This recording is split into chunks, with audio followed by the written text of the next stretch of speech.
2024 ഫെബ്രുവരി മാസത്തിന്റെ അവസാനം നോർത്ത് ഇന്ത്യയിൽ ഒരു CCTV ഫൂട്ടേജ് വൈറലായി. അത് ഒരു പെൺകുട്ടി കടയിൽ റിസപ്ഷനിൽ ഇരിക്കുകയാണ്. കസേരയിൽ വളരെ സാധാരണയായിരിക്കുന്നു. പെട്ടെന്ന് ഒരാൾ ആ കടയിലേക്ക് വരുന്നു, പെൺകുട്ടിയോട് സംസാരിക്കുന്നു. ആ പെൺകുട്ടി അയാൾ അധികം ശ്രദ്ധിച്ചില്ല. അയാളെ അവിടെ നിന്നും പോകാനായി പറയുന്നത് പോലെ ചില ആംഗ്യം കാണിച്ചു. അയാൾ തിരിച്ചും അതിനെന്തൊക്കെയോ സംസാരിക്കുന്നു, ഇവരും അതിനെന്തൊക്കെയോ പറയുന്നു.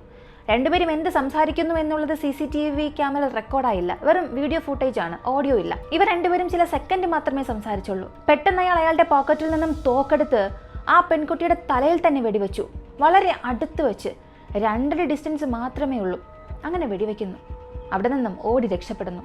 ഈ ഒരു വീഡിയോ നോർത്ത് ഇന്ത്യൻ സോഷ്യൽ മീഡിയയിൽ പ്രധാനമായും ട്വിറ്റർ അക്കൗണ്ടിൽ, ഇപ്പോൾ X എന്ന മറ്റേ അക്കൗണ്ടിൽ വൈറലാകുന്നു. ഇത് വീണ്ടും വീണ്ടും റീട്വീറ്റ് ചെയ്യപ്പെടുന്നു.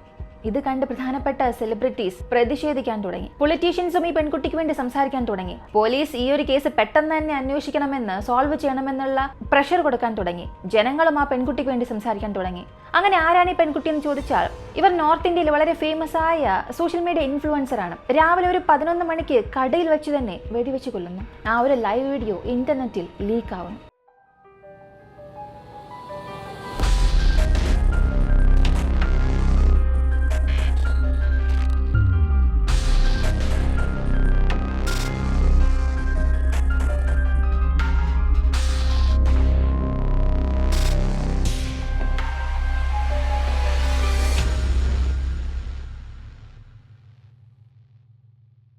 നമ്മളൊരു ക്വസ്റ്റ്യൻ ആൻസർ പ്ലാൻ ചെയ്യുന്നുണ്ട്. അത് ഇൻസ്റ്റാഗ്രാം വഴിയാണ് പ്ലാൻ ചെയ്യുന്നത്. അതുകൊണ്ട് എൻ്റെ പേഴ്സണൽ ഇൻസ്റ്റാഗ്രാം, ഒഫീഷ്യൽ ഇൻസ്റ്റാഗ്രാം ഇതുവരെയും ഫോളോ ചെയ്യാത്തവരാണെങ്കിൽ ലിങ്ക് ഡിസ്ക്രിപ്ഷനിലും കമന്റിലും പിൻ ചെയ്തിട്ടുണ്ട്. ഇപ്പോൾ തന്നെ ഫോളോ ചെയ്യുക.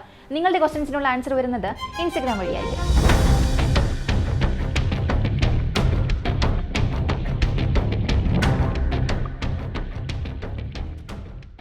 അനാമിക ബിഷ്ണോയ്. ഇവർ ഇൻസ്റ്റാഗ്രാമിലെ വളരെ ഫേമസ് ആയ ഇൻഫ്ലുവൻസർ ആണ്. ഏകദേശം 1000-ൽ കൂടുതൽ പോസ്റ്റ് ഇൻസ്റ്റാഗ്രാമിൽ ചെയ്തിട്ടുണ്ട്.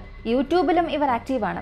ഇവർ എങ്ങനെയുള്ള പോസ്റ്റ് റീൽസ് ഇടുമെന്ന് ചോദിച്ചാൽ, ഡാൻസ്, ട്രാവൽ, ലൈഫ് സ്റ്റൈൽ, വീടിനുള്ളിൽ ദിവസം നടക്കുന്ന കാര്യങ്ങൾ, ചില സമയങ്ങളിൽ ലൈവ് വ്ളോഗ്സ്, ഇതൊക്കെ പോസ്റ്റ് ചെയ്യും.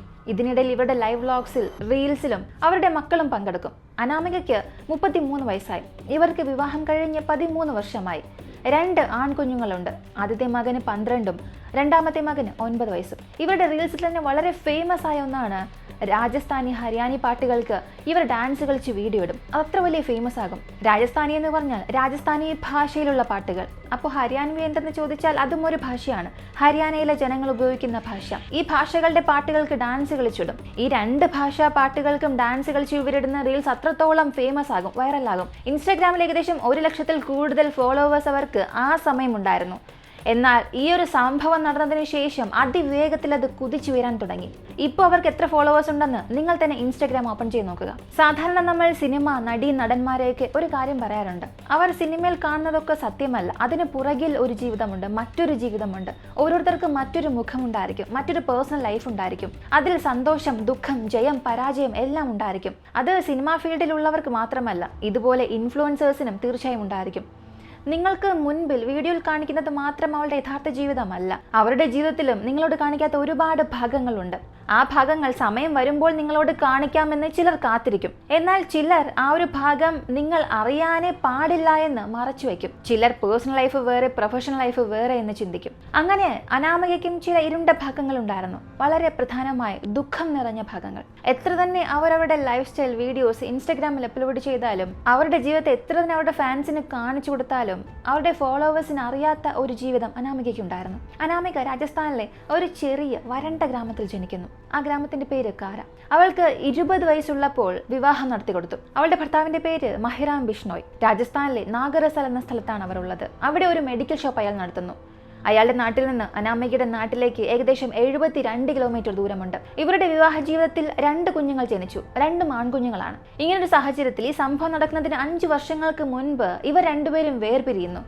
കാരണം അനാമിക പറയുന്നത്, അയാൾ സ്ത്രീധനം ചോദിച്ച് അവളെ ഒരുപാട് ടോർച്ചർ ചെയ്യുമായിരുന്നു, ബുദ്ധിമുട്ടിപ്പിക്കുമായിരുന്നു. അതുകൊണ്ട് അനാമിക ബഹിറാമിൽ നിന്നും വേർപിരിയുന്നു. 2 ആൺമക്കളെയും കൂട്ടിക്കൊണ്ട് ഒറ്റയ്ക്ക് താമസിക്കാൻ വരുന്നു. അയാളിൽ ഒരു പോലീസ് കംപ്ലൈന്റ് കൊടുക്കുന്നു.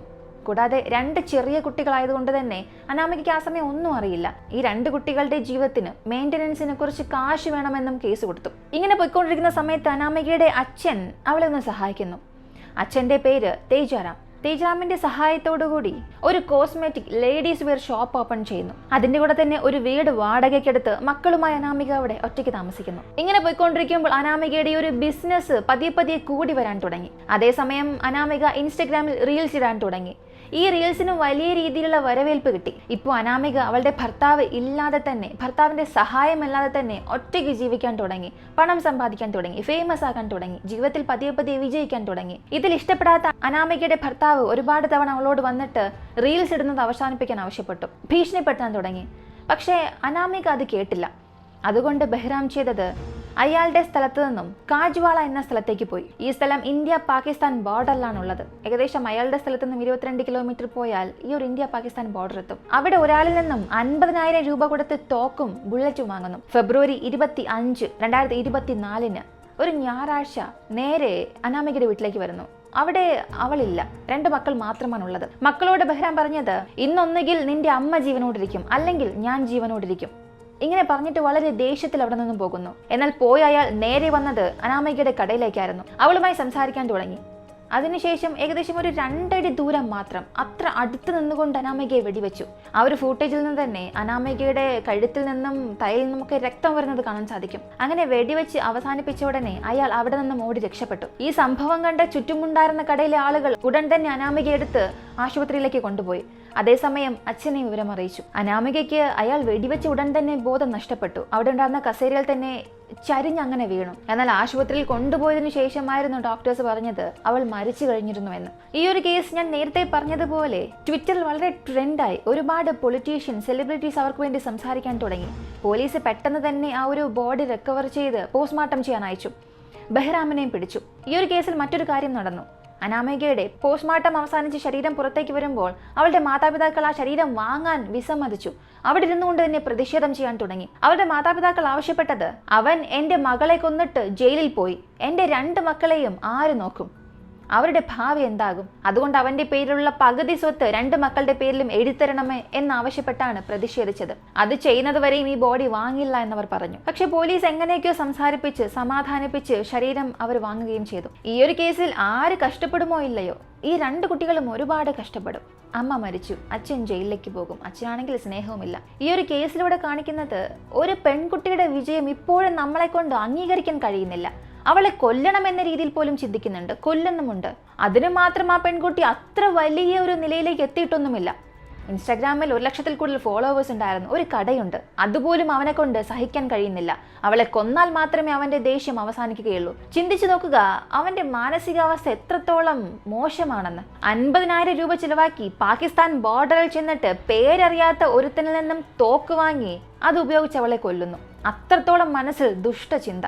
ആ പെൺകുട്ടിയുടെ വിജയത്തിന്റെ അടുത്ത് നിനക്ക് എത്താൻ കഴിഞ്ഞില്ല എന്നുണ്ടെങ്കിൽ നീ നിന്റെ ജോലി ചെയ്യുക, അതിലൂടെ നിന്റെ വിജയം കാണിച്ചു കൊടുക്കുക. എന്നാൽ അവൻ എങ്ങനെ ജയിക്കാനാണ്? സ്ത്രീധന പണം ചോദിച്ച് ആ പെൺകുട്ടിയെ തന്നെ ടോർച്ചർ ചെയ്ത് ദ്രോഹിച്ചവനല്ലേ അവൻ. ഇത് ഞാൻ പറയുന്ന കാര്യങ്ങളല്ല, നോർത്ത് ഇന്ത്യയിലെ സോഷ്യൽ മീഡിയാസും ജനങ്ങളും പറഞ്ഞ കാര്യങ്ങളാണ്. ഈ ഒരു കേസിനെ കുറിച്ചുള്ള നിങ്ങളുടെ അഭിപ്രായങ്ങളും നിർദ്ദേശങ്ങളും കമന്റിൽ പറയുക. വീഡിയോ ഇഷ്ടമായ ലൈക്ക് ചെയ്യുക, ഷെയർ ചെയ്യുക. നമ്മുടെ ചാനൽ ആദ്യമായി കാണുന്നവരാണെങ്കിൽ മറക്കാതെ സബ്സ്ക്രൈബ് ചെയ്ത് സപ്പോർട്ട് ചെയ്യുക. മറ്റൊരു വീഡിയോയുമായി വീണ്ടും കാണാം. നമ്മളൊരു ക്വസ്റ്റ്യൻ ആൻസർ പ്ലാൻ ചെയ്യുന്നുണ്ട്. അത് ഇൻസ്റ്റാഗ്രാം വഴിയാണ് പ്ലാൻ ചെയ്യുന്നത്. അതുകൊണ്ട് എൻ്റെ പേഴ്സണൽ ഇൻസ്റ്റാഗ്രാം, ഒഫീഷ്യൽ ഇൻസ്റ്റാഗ്രാം ഇതുവരെയും ഫോളോ ചെയ്യാത്തവരാണെങ്കിൽ ലിങ്ക് ഡിസ്ക്രിപ്ഷനിലും കമന്റിലും പിൻ ചെയ്തിട്ടുണ്ട്. ഇപ്പം തന്നെ ഫോളോ ചെയ്യുക. നിങ്ങളുടെ ക്വസ്റ്റ്യൻസിനുള്ള ആൻസർ വരുന്നത് ഇൻസ്റ്റാഗ്രാം വഴിയായിരിക്കും.